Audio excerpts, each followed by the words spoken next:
Bonjour à tous, mes chers amis footballistiques, qu'est-ce que vous dites aujourd'hui?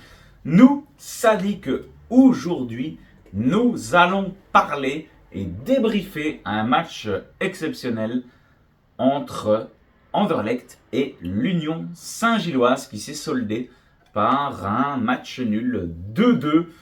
Et Farid, c'est notre première vidéo de 2024, donc bonne année à toi, c'est quand même exceptionnel. Et bonne année à vous. Merci. Merci à vous aussi. Mais... Quel plaisir, on a mis un peu de temps avant de se retrouver pour débriefer des matchs de foot. Et puis on s'est dit qu'aujourd'hui, c'était la bonne occasion, on avait l'occasion de passer une après-midi ensemble. Mais j'ai envie de dire que les fêtes sont longues chez nous malheureusement. Oui, c'est vrai, mais voilà.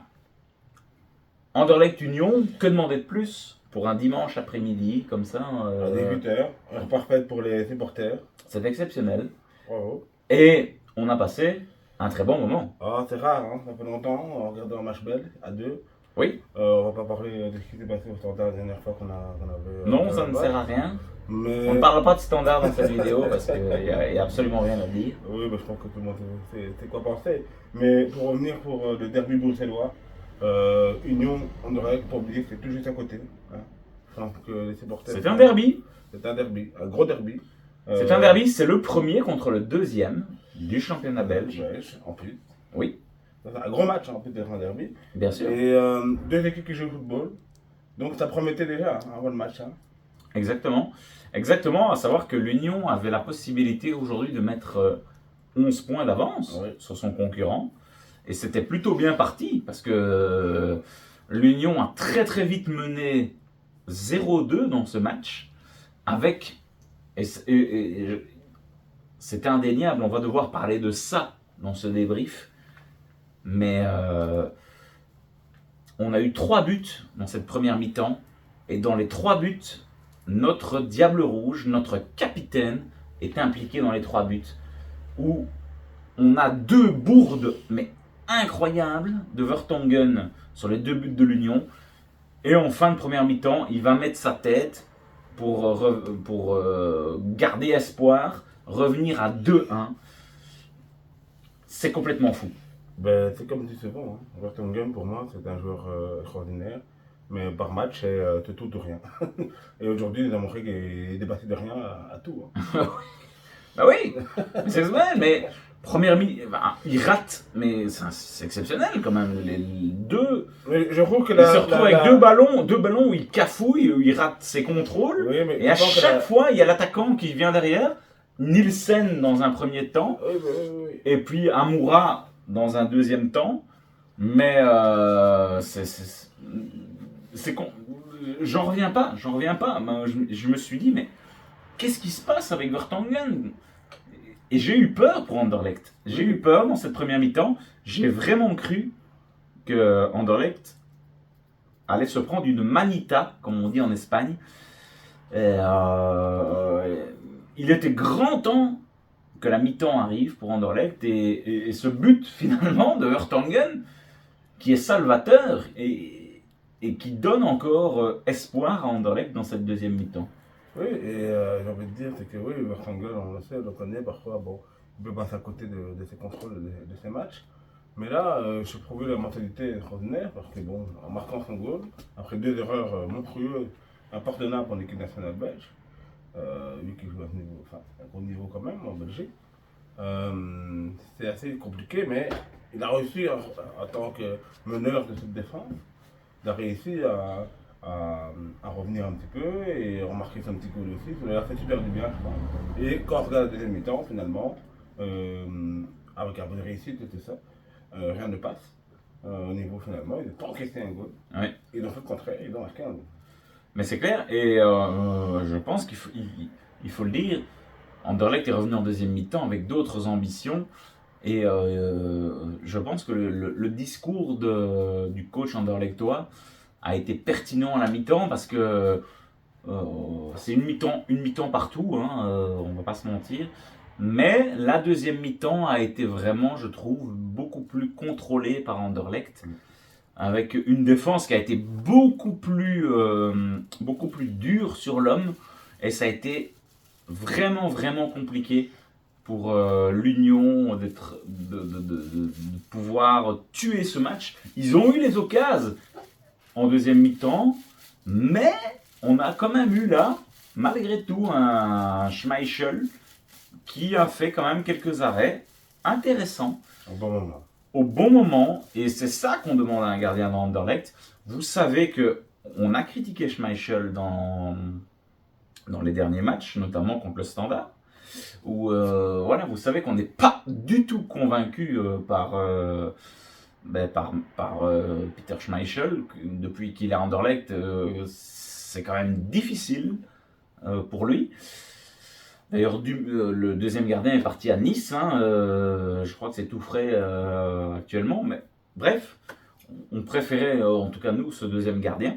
Mais Schmeichel, qui aujourd'hui, finalement, peut-être est-il un peu libéré de sa concurrence, je ne sais pas. Mais il a fait le job. Et cette deuxième mi-temps est beaucoup plus aboutie côté Anderlechtois. Les changements ont apporté quelque chose, puisque finalement, il y a eu cette montée de Torgen Hazard qui vient mettre ce 2-2 là en fin de match. C'est peut-être même. Il a eu que ça, Torgen Hazard, parce qu'à un moment, on s'est dit, mais où est Torgen Hazard? Ça faisait 20 minutes qu'il était monté. Je ne reconnaissais pas notre Torgen. Et il vient, au bout du bout, mettre ce 2-2. Ce 2-2, pas oublier, sur un pas fait exprès, une bicyclette quand même tentée. Et après, c'est dévié, bon, ça va dans des pieds d'Hazard. Je pense que s'il rate ça, il n'en met pas un en championnat belge cette année. Ouais. Mais après, voilà, ça fait partie du football, c'est la réussite, et voilà. Mais il est bien placé, et avec son expérience, il a su mettre un goal. Après, c'est la qualité Anderlecht. Après, il n'arrive pas pour l'instant à dominer chaque match. C'est toujours dans les dernières minutes, et je pense que leur qualité première, c'est de justement avoir un juste boutisme que l'Union ne s'attendait pas à ça, à mon avis. Non. Et ça, c'est clair. Si l'Union n'encaisse pas et que l'Union met un troisième, le match est terminé.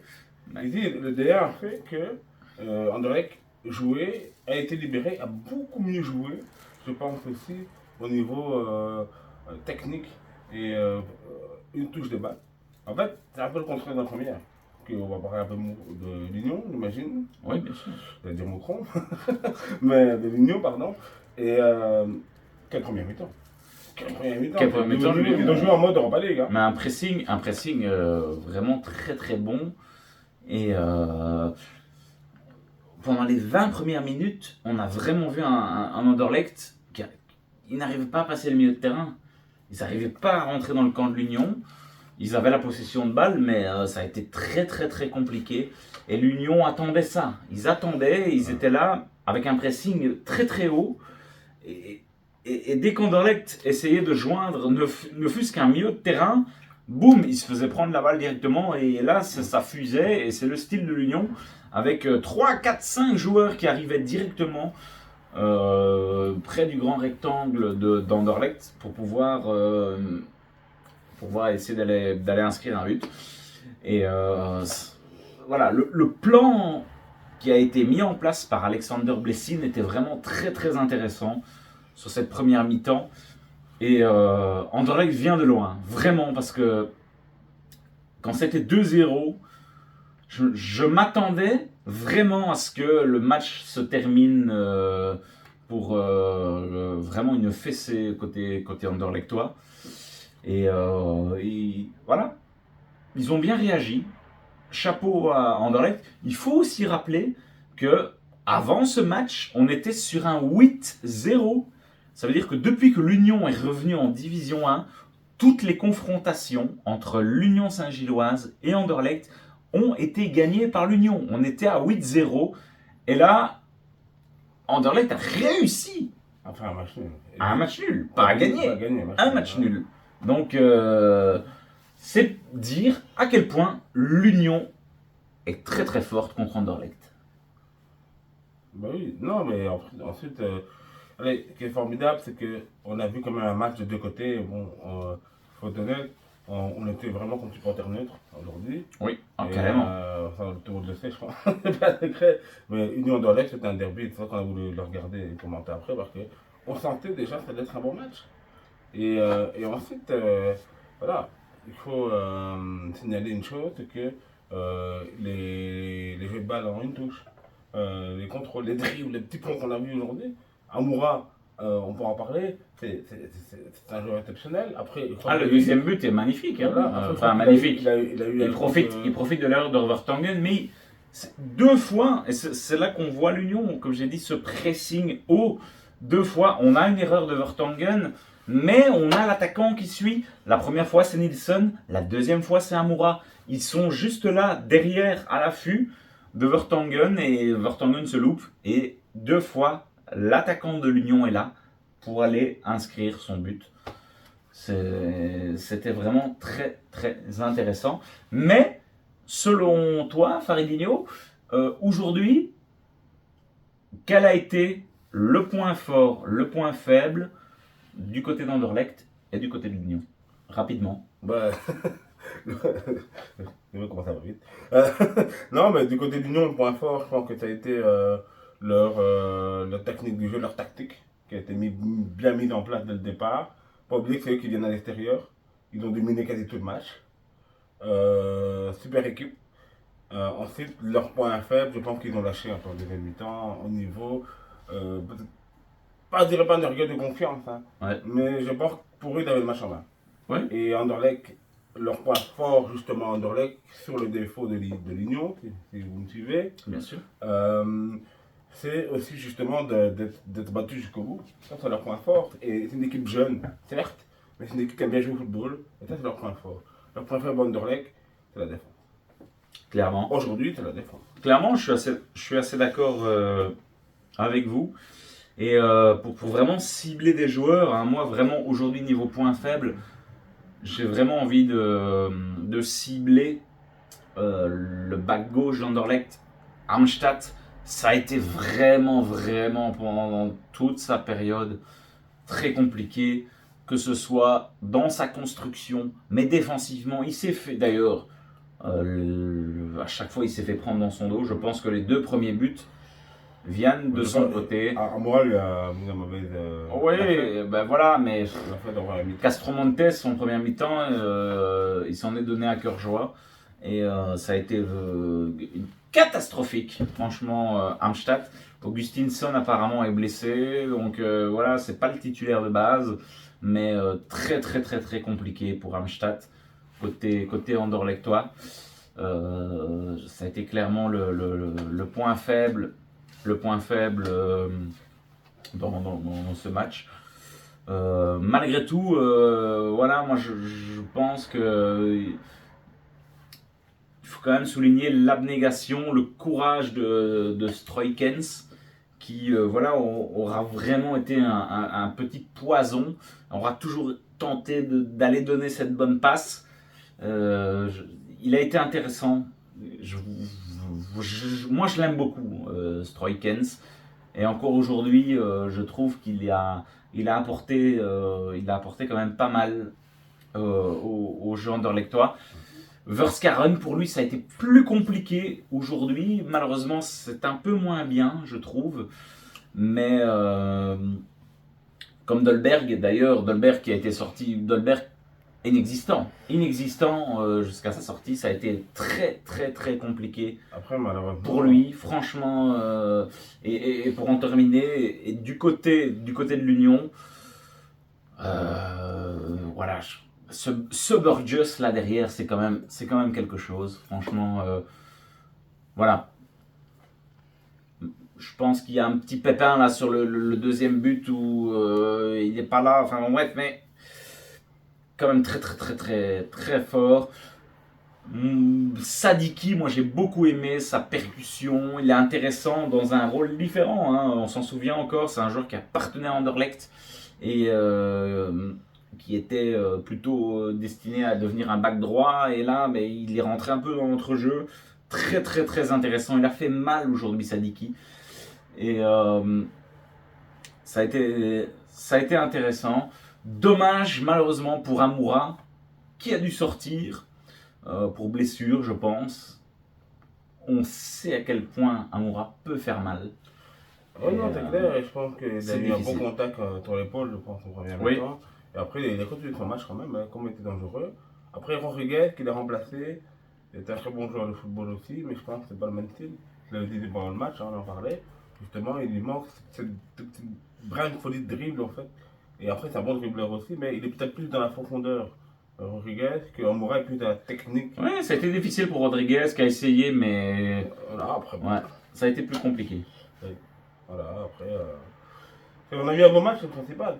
Exactement. En Belgique, c'est pas du Non mais cas, hein. pour en conclure avec ce match-là, je trouve qu'aujourd'hui, pour une fois, on a eu vraiment un match pour le supporter neutre, tel que toi et moi nous le sommes. Ouais. On n'est pas spécialement fan de supporters de l'Union ou d'Anderlecht, mais c'était super plaisant.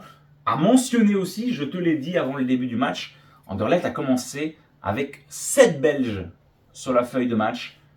Chapeau à eux, parce que franchement, c'est une belle propagande pour nos jeunes Belges. Il y a bien sûr beaucoup de jeunes, hein, beaucoup de jeunes, je le dis à chaque fois quand on parle d'Anderlecht, mais Anderlecht propulse.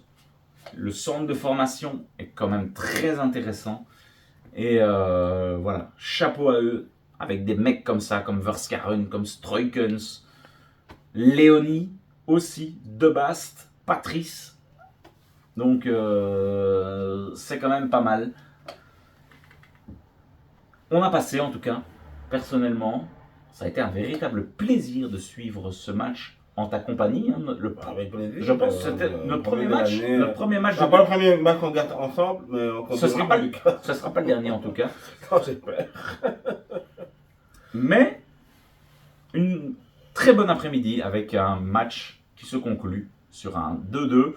Et finalement, je pense que Tout le monde est content en fait. tout le monde est content, c'est assez mérité, avec une Et première mi-temps complètement dominée par l'Union et Anderlecht qui a sorti son épingle du jeu dans cette deuxième mi-temps, qui a bien réagi, qui a fait des bons changements et qui a su réagir à cette Union qui est quand même très très forte. J'espère quand même franchement que l'Union cette année pourra être championne parce que ce qu'ils proposent depuis maintenant 3 ans, c'est quand même vraiment intéressant. Et ce serait terrible pour eux qu'ils ne puissent pas avoir ce titre. C'est quand même le foot qu'on aime bien. L'Union, c'est impressionnant. Ça fait 3 ans qu'ils nous épatent. Voilà. Encore une fois, moi je ne suis pas supporter de l'Union, mais je suis vraiment fan de ce qu'ils proposent. Il n'y a pas de star dans cette équipe. C'est vraiment un collectif qui est bien rodé, qui pousse. Voilà. J'espère que pour eux, ce sera l'année juste où ils pourront enfin tenir ce sacre. Non, c'est vraiment chouette. Hein. Surtout titre. pour ce public et cette ville. Dommage malheureusement qu'il y ait les playoffs, mais bon, on va pas revenir là-dessus. Mais malgré tout, l'Union garde 8 points d'avance sur son dauphin, qui est Anderlecht. La fin de championnat risque d'être tonitruante. Ah voilà, tout à fait. Voilà, ben écoutez, je pense qu'on a fait le tour hein, un petit peu de ce derby bruxellois qui était super intéressant. Merci à vous de nous avoir suivis dans cette vidéo et dans ce débrief. N'hésitez pas, vous, à nous dire en commentaire ce que vous avez pensé de ce match. Qu'est-ce qui vous a plu du côté unioniste, du côté d'Anderlecht, vos tops, vos flops, qui aurait dû gagner ce match ou est-ce que le match nul est mérité? On attend vos avis en commentaire, on y répondra avec plaisir. Un tout grand merci à tous et merci Faridinho pour cette première vidéo et ce premier débrief de 2024. Au plaisir de se retrouver très rapidement. Ben oui, très rapidement, et si je peux dire juste un petit mot. Mais bien sûr, je vous en prie. Excusez-moi, mais voilà, je voudrais quand même faire une petite dédicace il va se reconnaître, qui apparemment, il nous regarde nos vidéos et il aime ça, et ça nous fait plaisir qu'on nous le dit. Et d'ailleurs, pour la petite histoire, il m'a fait une ajout sur le jeu vidéo, sur PlayStation Store. Et en tout cas, je le remercie. Il m'a simplement dit, on fera un match, je regarde vos vidéos, ça me fait plaisir. Tinky Winky, c'est ça? Tinky Winky, oui, c'est ça. Voilà, si tu nous regardes On te salue. aujourd'hui, on Merci te à salue toi de nous suivre. En avec tout cas. plaisir, merci. Voilà. Merci à toi. C'est le mot de la fin. Voilà. Merci à tous encore une fois de nous avoir suivis pour ce débrief de l'Union Saint-Gilloise face à Anderlecht. On se retrouve très bientôt, mes chers amis footballistiques. Il y aura encore une multitude de matchs à débriefer sur la chaîne de Del Piazza avec Faridinho. On ne lâche rien. Vive le football et à très bientôt les amis. Salut. Au revoir.